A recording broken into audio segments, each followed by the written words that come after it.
ભોલુબા ને કરશનબા શું હોય તારું લાવી એકોત્ર ને એકોત્ર કોકનું કોક તો હોય જાય એને વાત સાચી છે. જપતા જ નહીં. વાહ. આ તો ધૂળ ગાડી નોખું કોઈ કર્યું હોય તમારું. બેઠા તો જો આવો આવો એ આવરા ચેતન કાકા આજીવન આવરા આજીવન. આવરા રાજુબા આવરા તું સરપંચ આજીવન ના આજીવન દેવા દો લ્યા અને આ સરપંચ તો હમણાં લીલા જાય થોડા. ચાલ લીલા ત્યાં. ત્યાં લીલા આવરા હમણાં સરપંચ બન્યા છે થોડા લીલા જાવ. ચાલ લીલા એવા ને એવા ચાલ. એટલે હમણાં સરપંચના જલસા છે ભાઈ ઓવે બાકી કેજો બે શબ્દ કોમને પૈસા લેર કરવી છે પછી લીલા ના થાય તો પછી શું થાય જાણી આજીવન જોજો ખોટા ખોટા એક્ઝામ માં નાખી આ બે જણા. ભોલુબા કેમ ફોન કર્યો તો કોઈ હેડો હવે. એટલે એમાં જેવું ખબર હે કોમ વાળા ઉપર સરપંચ ને કેસ કરવો હે કારણ કોઈ નહીં આ બધાને હેરાન કરી મને કઈ ના આલી. હેરાન કરે એટલે આજે મને તમારા ઘર દેખાય છે આ વહેલે બનાવવા લીધું છે હારે બનાવી છે ઘર તો બનાવી જ કે રહેવા માટે ઘર ના બનાવી ભલા આદમી. હેરાન કરવાની વાત કરો છો એટલે 4 વર્ષથી તમે હેરાન કરો છો એ કોઈ નહીં અને એક દાડો એમાં હેરાન કરો છો સમજાવજો આજીવન તમે હોય. સરપંચ જોવો ચોખ્ખી ચટ વાત છે આ વાતમાં શું એ બધું હું સમજી ગયો હું. આ તમે ઘર બનાવો હો ને એ ખૂચે હે. ખુદ તો કોઈ નહીં આજીવન તમે એના ઘરમાં થઈ જો એ ભલો ભાઈ વાત કહું લાગે સરપંચ એમ લાગે આજીવન પૈસા ખવડાવે એવું લાગે હો આ તો નક્કી નહીં કહેવાય ભાઈ હાલ તો હારા હારા માણસો ને પૈસાથી ખરીદી લેવામાં આવે છે તો આજીવન ક્યાં છે તનો મૂળો હી આ તો ગામ માટે બોલાય ને આ તો એનો વાળા થઈ ગયા અલ્યા તમે બનાવો ગાડી બનાવે અમન કેને ગ્રાન્ટ પાસ કરી આલી હે અલ્યા ગામની ગ્રાન્ટો ખાઈ ખાઈને આરા ઘર બનાવે છે હવે મારી વાત આપણો ભોલુબા સરપંચ ની હેમત ઘર બનાવવાની તમે એ ઘર બનાવે બરોબર તમારે આલે હેમત ના હોય તો તમે 4-5 વર્ષે ની બનાવજો. એમ નહીં કે તો સરપંચ કાંચી દાડે હિંમત હતી બનાવવાની કેજો એમ જ નહીં ગોમાની ગ્રાન્ટ હોય આ ઘરાની ગ્રાન્ટો ઓય હું તમને વાત કરી દી ચોખ્ખી વાત ચેતન કાકા અરે વાય ને ચૂંટણી લડા અરે જીત્યા ઈ દાડે એને શું વાયદો આલ્યો તો ગામ વાળાને જેમ ગામમાં પેલા શું કહેવાય લે બોલો કે હું તો ભૂલી જુ ખરા ટાઈમે પ્લોટ પાસ કરી આલ્યો ને પાછા પલોટમાં કે નવા ઘર બની આલ્યું એ પ્રમાણે કશું નહીં કરી આલ્યું ગામમાં અને જે ગ્રાન્ટો પાસ થઈ ને આ એનો બંગલો બનાવી છે ખોટું ખોટું નાખી મારા પર ગ્રાન્ટો પાસ થાય તાણે બધું કરી આલું કે આ બધું સરકારી કામ છે. આ તો પાસ થયા બનવા બનાવવા માંડ્યા બે મારું વાત સાચી હે કરશનબાન ભોલુબાની એ વાત થોડી સાચી હે. હા તો પછી તમારે ઓમ જોવા જો તો ગોમનું પહેલું કરવું પડે પછી તમારું પોતાનું કરવું પડે. આ ઈમણા આવડે ને આપણે ઘર થઈ તમને એવું લાગે કે મેં ગ્રાન્ટો ખાધી છે લાગે જ કે ભાઈ મારી વાત સાંભળો હું તો કોઈ તમારા ઉપર એવો આરોપ નહીં નોખતો કે તમે ગ્રાન્ટો ખાધી પણ તમારે પહેલું ગોમનું વિચારવું પડે પછી તમારે ઘરનું કામ કરાવે. હા તો પેલા એનું ઘર સાજુ કરવાની ગોમ વાળાનું તો જે થાવ એ થાય એટલે કોઈ ગ્રાન્ટો નહીં કર્યું તો આજે મારા તો હબળો હા કે નદી વાળી જમીન હતી ખબર હે હા ચિકન રોડ બને નવો રોડ બને એટલે જમીનનો ભાવ વધી શકે પછી 8 વીઘા જમીન વેચી મારી 4 વીઘા જમીન વાગન લીધી અને 4 વીઘા જમીનના ઘર બનાવું છું. બરોબર હવે બોલુબા પેલી બાપ દાદાની હતી એની વેચી મારી હોવા તાણી હા લ્યો કમાઈ રહ્યા તો ઈમો ઘર બનાવી છેલ્લી 8 વીઘાથી એ વેચી ખાઈ ગયા એટલે કાળ મુઢા તને ખબર નથી કે આ સરપંચ ઘરને બરસાનું બનાવી બનાવવા કરશો લેવા લઈને આવ્યો તો કે ગેમ પછી એમ કર્યું મને લાગે કે તમે લઈને આવ્યા લ્યા હું તો મારી સુખ ઘેર જતો હતો એમાં કોઈ નહીં હવે આપણો વિગો તમે આગા પાછો કરો કોણ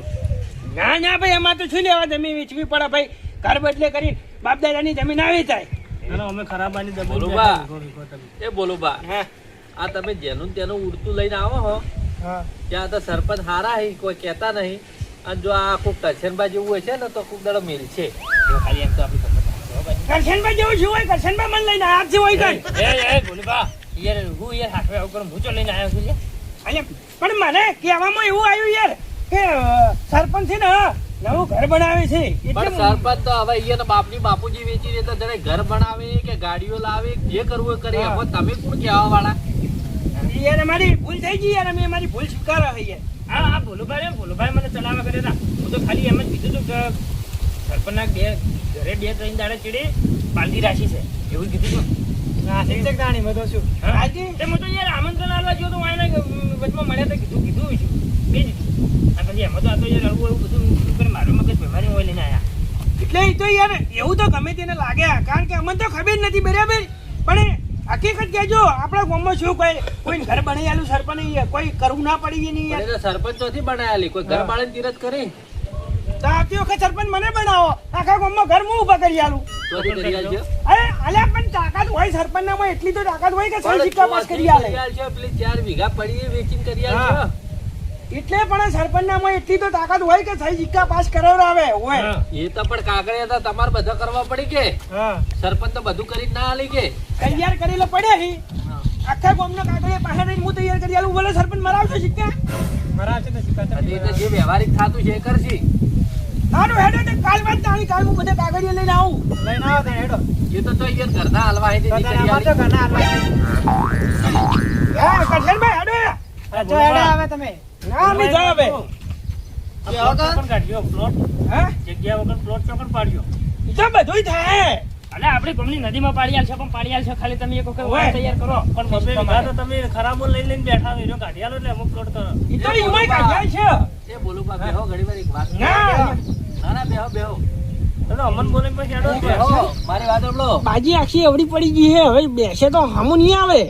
ઇજ્જત જહાની ઓહે તું કરે નીકળી જા પણ નીકળવાનું કરી ને આજેવાન અમે જઈ યાર તમે બેહો અમે જા અમારે કાગળિયા તૈયાર કરાવવા પડશે બેહો પાછળ બેહો હું સરપંચ ને કઈ ઠંડુ મંગાવ બેહો. આહો, તમે ઠંડુ મંગાવો પેલા સરપંચે સવાણું ખવડાવ્યું હવે તમે ઠંડુ પાવો આવતી વખત સરપંચ બરપંચ બનવાનો પ્લાન છે કે શું ના ના આમાં તો કોઈ સરપંચ મળવું નહીં પણ બેહો ઠંડુ બહુ. આમાં તો કઈ ઠંડુ નહીં પીવો તો ભાઈ એટલે બેહો બેહો સરપંચના બોલાવો બેહો થોડી વાર બેહો હોય કર આ ઊભી તો બેઠી ને એ જો જુએ લડાઈ ઝઘડા કરવા પડતી હોય. હાથી વાતમાં કોઈ જોડ કરતા નહીં ડાયરેક્ટ આવી જાય પણ ખાવાની તો મર્યાદા તો આલે હતા હો. ફાયદા આલ્યા હતા પણ મારા વાત સાંભળો ગ્રાન્ટો પાસ થાય કે મતલબ ચીર કરો કહો સરકારનું કામ છે હવે રાજુબા એક વાત કહું સરપંચ તો સરપંચની જે ફરજમાં આવતું એ સરપંચ કરી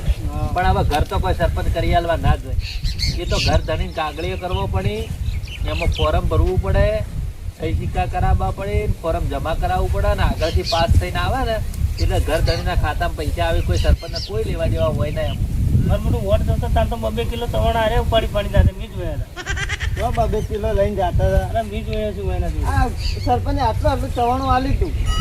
આટલું હવે એ તો મારી વાત ઓડો તારા હવે અમે ના ના અમારે થોડું કોમથી બહાર જવું હે રાજુબાન બેહો અને આ તો આ ભોલુબાનો ફોન આવ્યો એટલે હું કોઈ ઈચ્છે નહીં એટલો ઓટો મારી આગેવાનને બેહાડો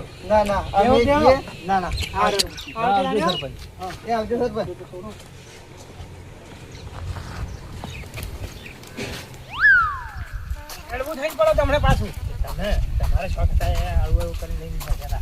ને ભાઈ શું કરે તાણી હા ભોલુભા કરશનભા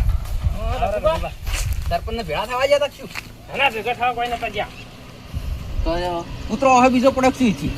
એના પુત્રે કોઈ વાય નહીં છો હા અરે ના યા લઈને ગયા હતા એને ઘર પાસ કરાવવા લઈને ગયા હતા ચમ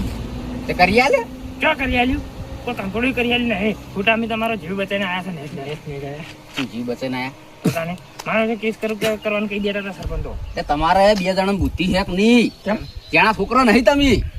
ઈ સરપંચ સી નહીં કોઈ જેવા તેવા વાત કરો હો આમ ચપટી વગાડે છે ને તો પેલા કાચા ઘર સી છે એ જીસીબી ફરી વળશે ને તો ચોકન રહેવો પછી તો આપણે બોધી રહેવું પડશે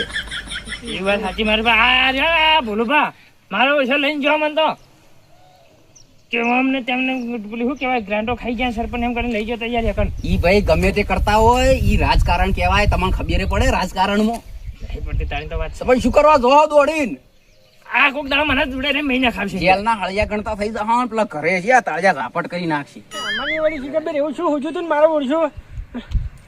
લે હડો સોનામાં આવા ઘર ભેગા થો હેડજો આવા મગજ લાવો છો થી